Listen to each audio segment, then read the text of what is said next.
एआईकॉन 2026 का भव्य समापन।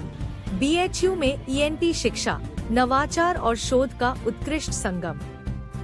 वाराणसी 28 जून 2026 association of ओटोलैरिंगोलॉजिस्ट्स of India (एओ) के क्षेत्रीय सम्मेलन मिड एआईकॉन 2026 का 2 दिवसीय आयोजन institute of medical sciences, Banaras Hindu विश्वविद्यालय (बीएचयू), वाराणसी के एन उदुपा ऑडिटोरियम में सफलतापूर्वक संपन्न हुआ। इस सम्मेलन में देश भर से आए प्रख्यात ईएनटी विशेषज्ञों, शिक्षाविदों, शोधकर्ताओं एवं स्नातकोत्तर छात्रों ने भाग लिया। विभाग ओटोराइनोलैरिंगोलॉजी (IMS BHU) एवं मेहमाना ईएनटी एजुकेशनल ट्रस्ट (मीट) के संयुक्त तत्वावधान में आयोजित इस सम्मेलन ने देश के प्रमुख चिकित्सा संस्थानों के विशेषज्ञों को एक साझा मंच प्रदान किया, जहां आधुनिक चिकित्सा, शल्य कौशल एवं नवीन तकनीकों पर व्यापक विचार विमर्श हुआ। सम्मेलन का प्रमुख आकर्षण एंटीरियर एवं लेटरल स्कल बेस सर्जरी की कैडेवरिक डेमोन्स्ट्रेशन रही, जिसमें the crystals from this area can go from this part. परिचय दीजिए। मेरा नाम, मैं डॉक्टर सचिन गांधी पूना से दीनानाथ मंगेशकर हॉस्पिटल से मेरा प्रैक्टिस करके वॉइस क्लिनिक यानी कि हमारा जो वॉइस बॉक्स स्वर यंत्र जो होता है उसका उपचार करने का एक स्पेशलिटी मैंने डेवलप किया है। उसके बारे में मैं यहाँ आया हूँ ट्रेनिंग और जो कुछ उनका ज़्यादा इन्फॉर्मेशन, टेक्नोलॉजी जो कुछ नया आ रहा है इस फील्ड में, उसके बारे में ट्रेनिंग के लिए यहाँ आ गया हूँ। सर, काशी हिंदू विश्वविद्यालय के केएन उड़प्पा सभागार में 2 दिवसीय कार्यशाला के कार्यक्रम पर प्रकाश डाली। ये 2 दिवसीय जो कार्यशाला है वो बेसिकली ईएनटी यानी कि ईयर, नोज, थ्रोट, ये तीनों ऑर्गन के बारे में जानकारी और ट्रेनिंग ले रही है। ईयर और नोज ये एस्टैब्लिश स्पेशलिटीज़ है।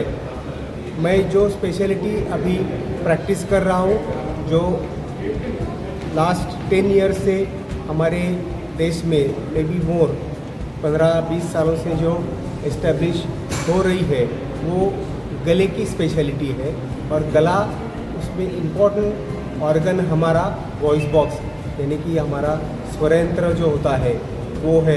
और उसके बारे में बहुत से पेशेंट्स को, बहुत से लोगों को आवाज़ ढीला हो गया, आवाज़ ख़राब हो गया, सांस में दिक्कत हो गई, ऐसी तकलीफ़ें होती है। तो उसके लिए earliest possible diagnosis with endoscopy यानी कि दूरबीन से उसका डायग्नोसिस जल्दी से जल्दी करना और उस पर जल्दी उपचार, जो टेक्नोलॉजीज़ आ रही है उसका अवलंब करके, उसका यूज़ करके उसका उपचार करना। सर, अक्सर पैरालिसिस और डीफ एंड डम होते हैं, उसका क्या कारण होता है? डेफ एंड डम जो होते हैं उसे बहुत से लोग अराउंड 90% ये जन्म से ही होते हैं कंजेनाइटल। जो रिमेनिंग 10% जो होते हैं उनमें वायरल इन्फेक्शन एक वजह हो सकती है, एक्सीडेंट ये दूसरी वजह से हो सकती है, और तीसरा कुछ रेयर डिफॉर्मिटीज़, डिजेनरेटिव डिसीजेस ऐसा हो सकता है। सर, 2 दिवसीय कार्यशाला में दूसरे दिन कहाँ से डॉक्टर साहब इस कार्यक्रम में शिरकत किए हैं?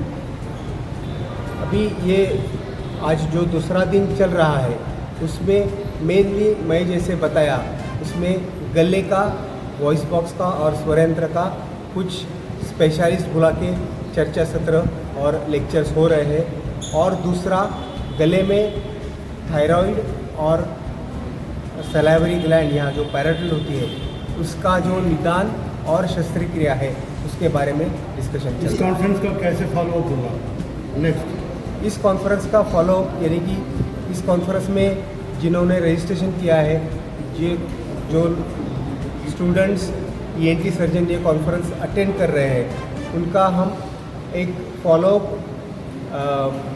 रिमार्क्स लेते हैं कि उनकी क्या सूचना है, इसमें उन्होंने क्या सीखा है, और उसका हम फॉलोअप ऐसे लेते हैं कि उनको हम अगले जो हमारे कॉन्फ्रेंसेस होते हैं उनमें भी आमंत्रण करते हैं और हम उनका फॉलो करते हैं कि यहाँ जो सीखा वो उनके उपयोग में कैसे आ रहा है। सर आज की कॉन्फ्रेंस से क्या आउटपुट निकल के सामने आने वाला है? यहाँ ये कॉन्फ्रेंस में करीब 220 यानी कि 220 to 250 ENT surgeons across UP and may be 10% of them across India ये कॉन्फ्रेंस के लिए रजिस्टर हुए थे। उन्होंने इस कॉन्फ्रेंस में सहभाग लेके नई टेक्नोलॉजी सीखने का दिखाया है, इंटरेस्ट दिखाया है। और दूसरा ये भी होता है कि हर एक लेक्चर के बाद एक डिस्कशन यानी कि चर्चा सत्र होता है, उसमें भी बहुत से लोगों ने क्वेश्चंस आंसर्स ऐसा सेशन लेके इसको ज़्यादा से ज़्यादा समझने का ट्राई किया। और एक ही स्पेशलिटी के 4-5 जो लोग होते हैं उनका हम जो बोलते हैं पैनल डिस्कशन, यानी कि उनके बीच भी चर्चा होती है कि एक ट्यूमर को, एक कंडीशन को डिफरेंट वेज लेके कैसे ट्रीट किया जा सकता है। और एक लेक्चर में एलर्जिक राइनाइटिस यानी कि एलर्जिक कारण से जो सर्दी होती है उसमें कुछ आयुर्वेदिक उपचार भी होते हैं, ऐसा भी डिस्कशन यहाँ हुआ। तो not only different methods, advance methods, लेकिन हमारे देश की जो पुरानी वैदिक शास्त्र है उसमें से भी कैसा हम हो सकते हैं, ऐसा भी एक सर एक discussion खास में उम्र के बाद जो है आवाज़ में जो है घरघराहट पैदा हो जाती है, इसके क्या कारण है और क्या उपचार हैं? आवाज़ में जो तकलीफ़ होती है, खराबी होती है, होर्सनेस होता है, अनक्लियर वॉइस आती है, उसमें इन्फेक्शन, सर्दी, खांसी, एसिडिटी ये कॉमनेस्ट रीजंस होते हैं, होते हैं। उसके बाद जो वॉइस प्रोफेशनल्स यानी कि आवाज़ के मशीन में जिनका स्ट्रेन ज़्यादा आता है उनमें वोकल नोड्यूल्स, वोकल पॉलिप्स ऐसे छोटे छोटे दाने वोकल कॉर्ड्स पे आते हैं। और तीसरा कॉमन रीज़न ऐसा हो सकता है कि जो स्मोकिंग, केमिकल्स एक्सपोजर, इससे वोकल कॉर्ड को कैंसर भी हो सकता है, जिसका इंसिडेंस यानी कि नंबर भी ज़्यादा है और मोस्टली वो अनडिटेक्टेड रह सकते हैं। लेकिन अभी जो एंडोस्कोपी बहुत से ENT सर्जन के पास है उसमें अच्छी सुविधाएं है कि earliest possible diagnosis of laryngeal tumours, cancers और उसकी लेज़र ट्रीटमेंट ये अभी हो सकता है। बहुत बहुत धन्यवाद। सर